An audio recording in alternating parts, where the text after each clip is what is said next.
bem-vindo! Este é o Momento Saúde. O primeiro dos 3 temas que vamos apresentar hoje é a lombalgia. A lombalgia, que também é conhecida como lumbago, dor nas costas, dor nos rins ou dor nos quartos, tem levado muita gente ao pronto-socorro. Quem vai falar sobre as causas e a prevenção é o neurocirurgião da Unicamp, Andrei Joaquim. E de quebra, vai esclarecer se o colchão é culpado ou não. A grande demanda em pronto-socorro realmente é infecções de vias aéreas, eu até estou um pouco rouco, a dor de cabeça e a dor nas costas, a lombalgia. A lombalgia ela é de extrema importância porque ela é uma das causas de afastamento de trabalho mais comum. Então, além da lombalgia, também a depressão e transtornos psiquiátricos são as causas que as pessoas mais deixam de trabalhar. Então ela tem um impacto não só para o indivíduo, mas para a sociedade como um todo. E por que as pessoas têm dor nas costas? A dor nas costas ela é multifatorial, ao contrário do que as pessoas pensam, que é hérnia de disco, tumor ou trauma. A maior parte das vezes a gente chama a dor de idiopática, e idiopática significa sem causa, mas não é que ela é sem causa, ela é causada por fenômenos musculares. Então, o sedentarismo, o ganho de peso, muitas horas sentados, posturas inadequadas, então a coluna ela não suporta, ela é uma região muito inervada, tanto a coluna lombar quanto a cervical, e a tolerância a posturas muito permanentes, erradas por muito tempo, como dirigir. Então, ficar muito tempo na direção, muito tempo sentado, associado a uma perda muscular que ela acontece com a idade, associado ao ganho de peso, é uma das principais causas de dor nas costas. E dói muito. Muitas vezes a pessoa fala assim, não é possível ter tanta dor e não ter algo acontecendo, algo errado ali. Então, acho que como é um programa informativo, as pessoas têm que se manter ativas. A saúde é importante não só para baixar o colesterol, a pressão, mas para você ter uma qualidade de vida em relação à tua coluna. Além da atividade física, é importante a dieta, né? Então, evitar alimentos gordurosos, o excesso de açúcar, a obesidade, inclusive de crianças. A gente tem pego crianças hoje com dor nas costas. E postura.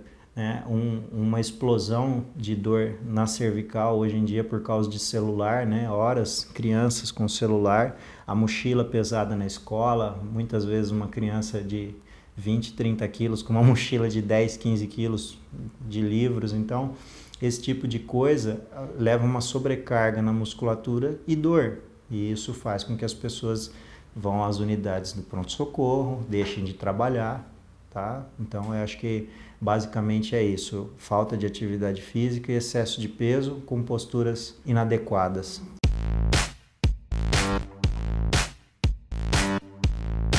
Se você é um indivíduo que se mantém ativo, tem uma musculatura boa, provavelmente você vai tolerar mais uma postura ruim do que um indivíduo que não tem um nível de atividade física. Então é fundamental uma boa ergonomia no trabalho, uma boa postura, mas mais que isso, a pessoa tem que ter uma atividade proativa em relação à sua coluna.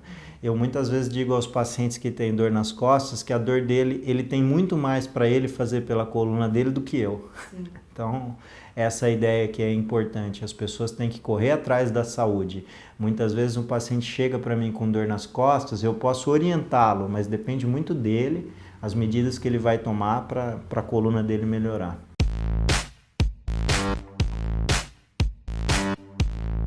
A musculatura da coluna ela pode doer, principalmente pela desuso, que é o sedentarismo, mau uso ou excesso de uso. O atleta, muitas vezes, se ele tem uma sobrecarga muscular muito grande. Assim como uma pessoa que não tem musculatura, uma pessoa que tem uma musculatura muito boa, mas que vive sobre sobrecarga, também está sujeito a intercorrências, a estiramentos dessa musculatura, hérnias de disco, assim como uma pessoa que não tem. Obviamente, a pessoa que faz atividade física tende a ter menos episódios de dor nas costas. O colchão, muitas vezes, ele não é o que vai lhe causar, mas ele pode lhe propiciar num contexto de um músculo que já está machucado, ou já está estirado, ou já teve alguma coisa. Isso não é só o colchão, a gente vê isso com mala, a pessoa vai viajar, vai pegar a mala na esteira do avião, trava, carrinho de supermercado, estou dando os cenários mais comuns que a gente vê no consultório. A pessoa vai no mercado, pega um carrinho, vai pôr no carro, trava a coluna. Criança, vai pegar uma criança no colo. Existem formas de você abaixar, sempre apoiado, deve-se evitar pegar um peso esticando a coluna, então o ideal é você dobrar a perna, apoiar com o seu braço para você tirar a carga da sua lombar, que é a área mais frágil, mas evitar, obviamente, colchões muito moles ou colchões muito duros. O colchão muitas vezes ele é adequado quanto ao peso da pessoa. O colchão ele depende muito do peso da pessoa. Então, uma pessoa muito grande, muito pesada, não pode ter um colchão muito mole. E uma pessoa muito magra não pode ter um colchão muito duro. Então, existe essa regra. Eu não acredito que o colchão ou o travesseiro sejam os responsáveis, mas eles podem propiciar uma crise em quem já tem uma tendência a ter dor. Existem patologias de coluna onde a posição em extensão, ou seja, deitar de barriga para cima, ela é muito ruim. Existem patologias com algumas hérnias que você não consegue sentar, você fica mais torto. Mas via de regra, depende muito de como a pessoa dorme. Então, ela dorme de barriga para baixo, dorme de lado. Para a coluna, a posição supostamente mais recomendada, mas também isso não é uma regra rígida, é a posição de lado, o travesseiro não muito pequeno para o pescoço não fletir, nem muito grande para ele ficar inclinado para o outro lado, e com o travesseiro entre as pernas com os joelhos dobrados, é a posição mais confortável. O travesseiro de corpo é uma ótima alternativa, porque ele tira um pouco o peso e a pessoa dorme numa posição relativamente confortável, mas isso é muito individual. Eu acredito que isso influencia em quem tem dor nas costas e já viajou, foi para um hotel, algum lugar e teve crise, sabe disso, mas não é o fator principal. O fator principal é a qualidade da tua musculatura, a qualidade do teu dia a dia, a tua ergonomia. Isso eu acho que é muito mais importante para definir a saúde da tua coluna do que propriamente o teu colchão ou o teu travesseiro.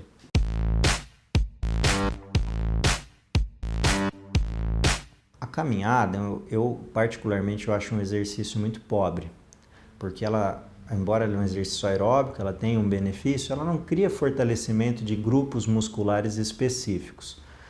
Mas não adianta a pessoa fazer uma atividade física que ela odeia. Então, eu sempre digo que é interessante encontrar uma atividade que se encaixe no seu dia a dia. Então, não adianta você ir na melhor academia que você leva 2 horas para chegar e 2 horas para voltar. Tem que ser uma academia que seja perto da sua casa, tem que ser um instrutor que você goste dele, que você se sinta bem, tem que estar bem orientado, tá? Tem que procurar um profissional de educação física para te orientar. Então, o esporte que você vai fazer depende muito do seu gosto. Não adianta você ir fazer musculação se você odeia musculação, ou nadar se você não quer sujar o cabelo. Então, é muito comum, a gente fala às vezes para paciente, natação ou hidroginástica, a pessoa fala, não, eu não gosto de piscina. Tem que respeitar a individualidade da pessoa, mas não pode também deixar a preguiça falar e ditar o que você vai fazer. Eu acho uma caminhada muito melhor que nada. Então, é muito melhor você fazer caminhadas regulares, mas eu acho pouco. Para a coluna, eu acho que não é suficiente. No próximo bloco, vamos falar sobre câncer de mama. Até já!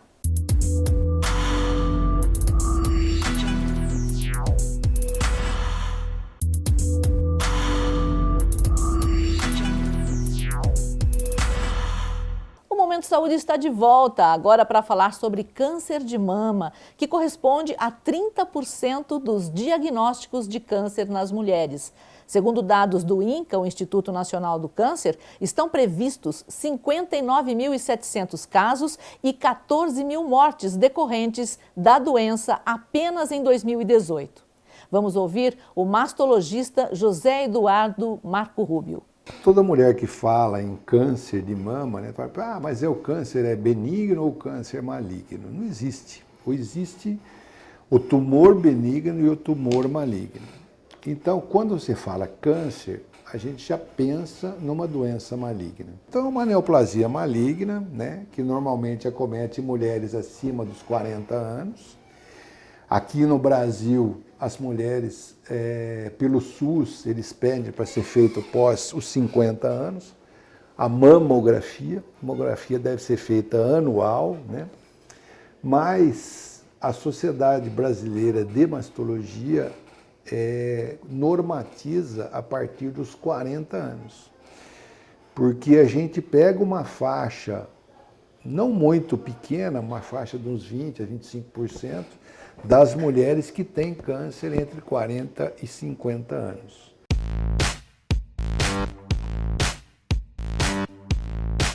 O câncer de mama, ele é progressivo, vamos dizer assim, conforme a idade. Então, quanto mais velha a mulher, maior a chance. Só que você fala, não, mas normalmente uma mulher de 80 anos, ela pode. O risco dela vai aumentando. Só que ela normalmente morre de outras doenças. A mulher não morre só de câncer de mama, né? E a gente vai falar, então, se a mulher vivesse 100 anos, isso vai aumentando, é a idade, né? Mas normalmente ele atinge mais dos 40 até os 75, mais ou menos, que seria mais ou menos a idade que a mulher pode apresentar a doença.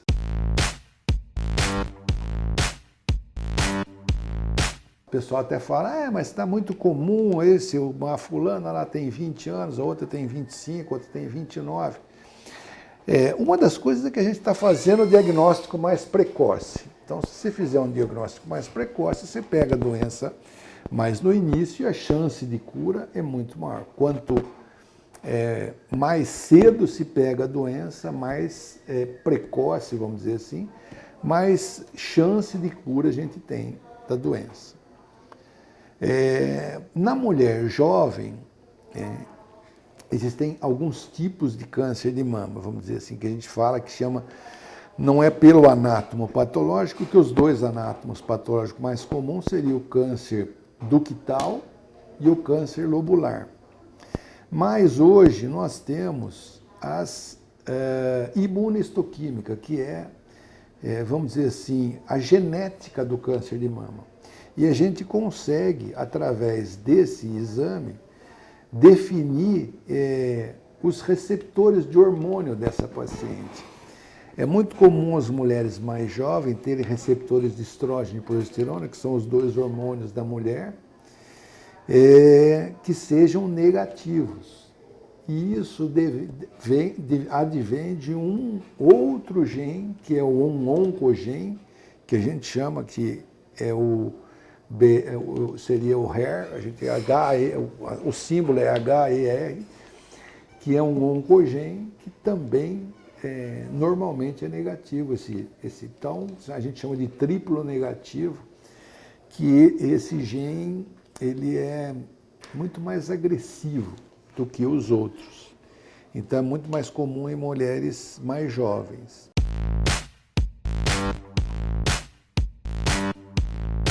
Por outro lado, com a quimioterapia hoje, a gente fazendo a quimioterapia neoadjuvante, ou melhor, uma quimioterapia antes do tratamento cirúrgico, às vezes a gente consegue redução total da doença, quer dizer, a remissão do tumor, e com isso a gente consegue fazer cirurgias mais, vamos dizer, menos agressivas ou menos radicais, né? Fazer uma cirurgia mais conservadora, e com isso a gente obtém o mesmo tipo de cura, vamos dizer assim, entre aspas, do câncer.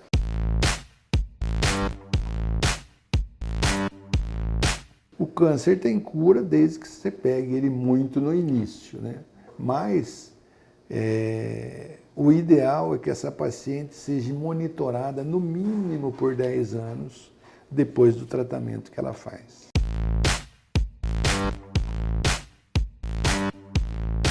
O padrão ouro ainda no Brasil é a mamografia, né? Existe hoje muitas pessoas que falam, e a ressonância?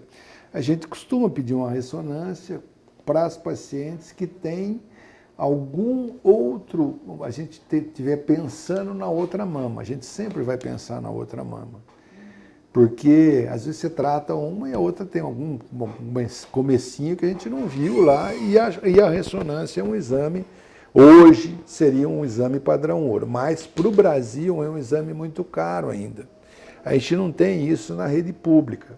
Quer dizer, tem na Unicamp, a gente tem, em outros lugares a gente tem, mas como o SUS, se você pegar qualquer posto de saúde ou qualquer que faça exames pelo SUS, você não vai ter, a não ser dentro de uma universidade. Mas hoje, os 3 exames que mais se faz é a mamografia, a ultrassonografia da mama e a ressonância, para a gente ter o diagnóstico. O diagnóstico, na realidade, vai ser a biópsia, de qualquer maneira. Não existe, tudo que a gente olha e vê, e faz, isso daqui isso não é, desde que a biópsia venha positiva. Então, aí sim, eu posso falar, isso é um câncer de mama ou isso é um tumor benigno da mama.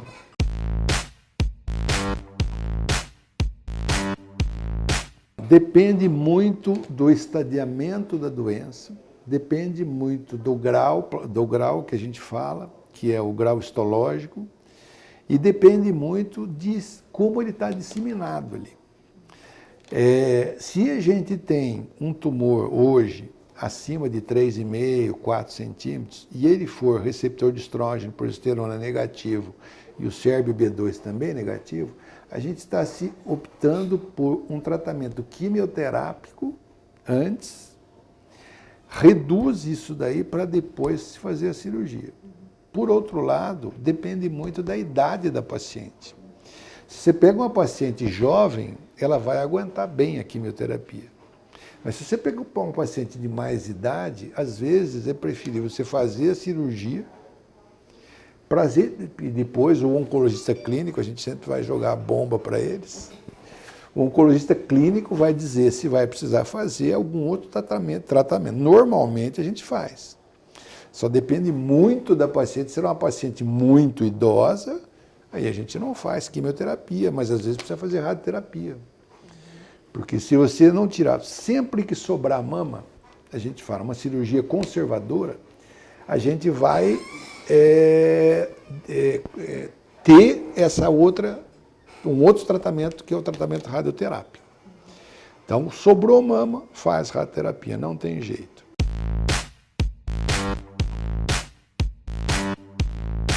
Antigamente a gente fazia cirurgia radical, retirava toda a mama e retirava todos os gânglios embaixo do braço.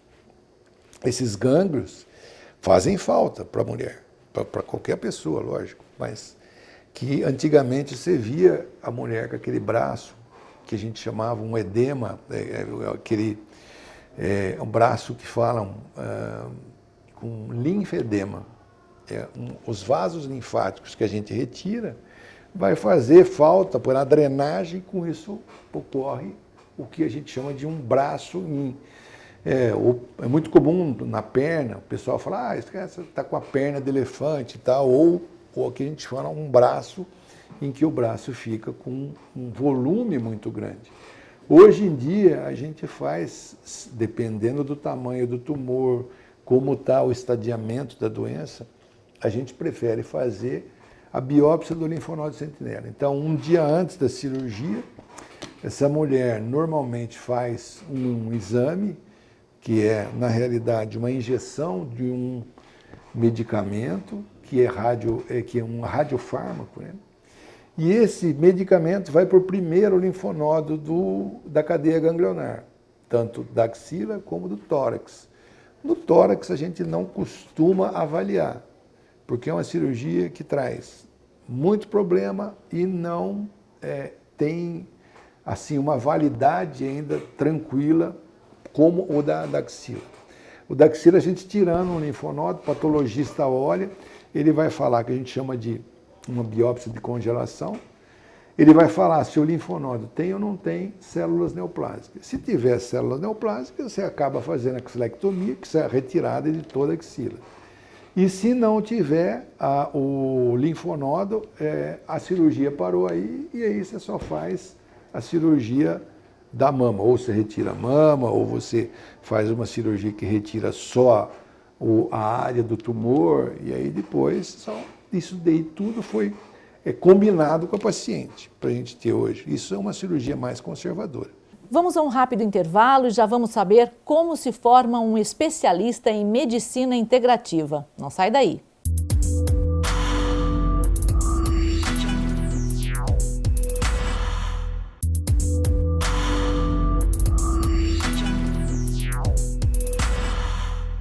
agora é hora de conhecermos mais uma especialidade. Conversei com a médica Solange Costa, que se especializou em medicina integrativa. Primeiro de tudo, só tem que ser médico, porque a medicina integrativa é um movimento internacional, começou nos Estados Unidos, que passa a ver a pessoa como um indivíduo inteiro, isso que é integrativo, e não foge um pouco dessa divisão, muitas especialidades. Por quê? Nós somos inteiros, mesmo que a gente tenha um sintoma em uma parte do corpo, todo o resto do corpo sabe disso, né? Então, você vai ver que a parte física do corpo é uma manifestação, mas existe a parte emocional, mental, psicológica, familiar, né? Um paciente chega para mim e ele tem uma lombalgia. Então, eu não vou dar um analgésico somente, um relaxante muscular que vai tratar. Mas por que ele está com lombalgia? Ele é um executivo que fica sentado muito tempo, está com muita tensão no trabalho. O que está acontecendo na vida dele? Então, isso é medicina integrativa.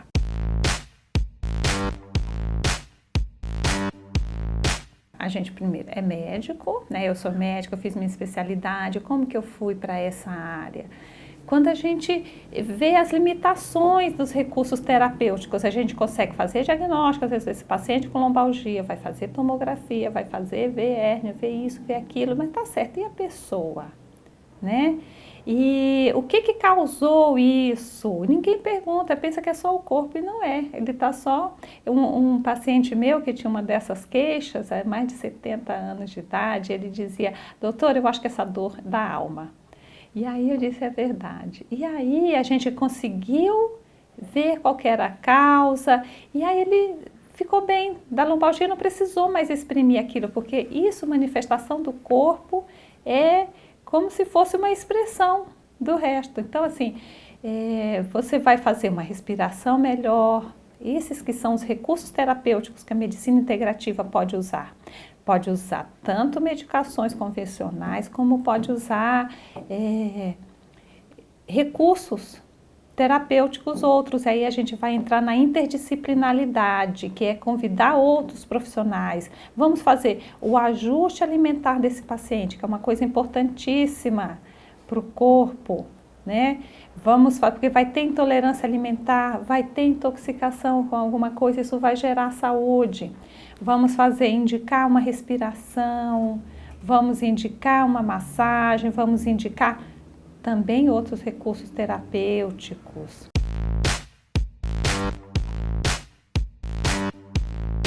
Eu tive um caso de uma lombalgia, eu entrei com toda a medicação que a gente tem que entrar, também recursos naturais, fitoterapia, homeopatia. Passou a fase aguda, agora para você não fazer isso de novo, você vai fazer o método Alexander. Nós temos aqui em Campinas a Regina, que é uma das únicas, é uma formação super difícil, ela fez a Inglaterra. E aí vai ensinar toda uma postura, um padrão diferente, que a pessoa não vai precisar mais contrair musculatura para o seu dia a dia. Entendeu? Então a gente pode trabalhar com outros recursos. Há uma visão também que a homeopatia tem, que é elevar a capacidade vital, é isso de vir de dentro a saúde, né? É uma coisa que a acupuntura faz, porque vai tratar a parte energética, vai ter uma boa circulação de energia, e aí vem a saúde de dentro, entendeu? É como disse Hipócrates, a gente vai tratar a pessoa que tem a doença e não só a doença que a pessoa tem.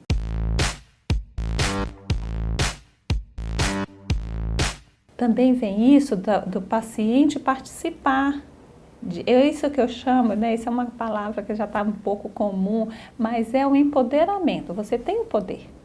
Isso está acontecendo com você, com o seu corpo. Não é aquilo assim de tão mecânico e o corpo se separa da pessoa e você vai dar para um médico tratar. Não é. Você está acontecendo com você, com o seu corpo, então você participa disso, você vai participar junto com o médico, mesmo do plano terapêutico, o que que nós vamos fazer, o que que é bom para você, o que que está causando isso, então nós vamos fazer, né? É assim que a gente vai, é assim que a gente toma as medidas, os pacientes adoram, participam, realmente a gente sente que ele se motiva, porque ele percebe que aquilo ali era só uma desculpa ou uma coisa, a gente sabe dos ganhos secundários com as doenças.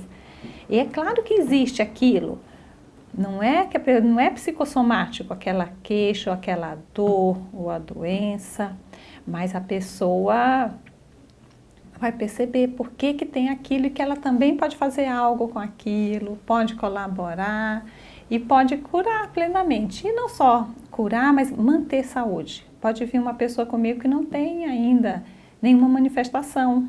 Ah, mas às vezes tem um incômodo. Tem um incômodo, você faz os exames, estão normais, mas a pessoa tem uma queixa, isso não quer dizer que ela não tem nada. A gente diz que ainda está no nível energético, se a gente agir agora não vai chegar a manifestar.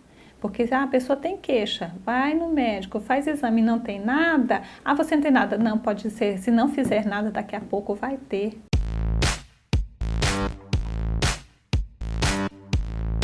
Às vezes, até mesmo antes de vir a queixa, você já pode começar a tratar. É aumentar a saúde, aumentar a vitalidade, aumentar a oxigenação, é corrigir a alimentação, é isso, respiração.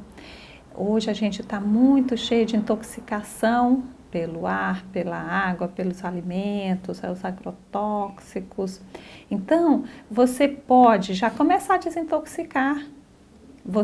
Porque o próprio organismo, ele desintoxica naturalmente. Mas chega uma hora que a sobrecarga é grande. O corpo vai começar a dar sinais de que está intoxicado, porque já não aguenta mais. Ele já passou, a gente já passou o limite de desintoxicação natural. Aí você faz um detox, a pessoa fica melhor. Sabe aquele brilho do olhar, do cabelo, da pele, que vem de dentro, porque é sinal de saúde? Então é isso, a gente começa a tratar de saúde.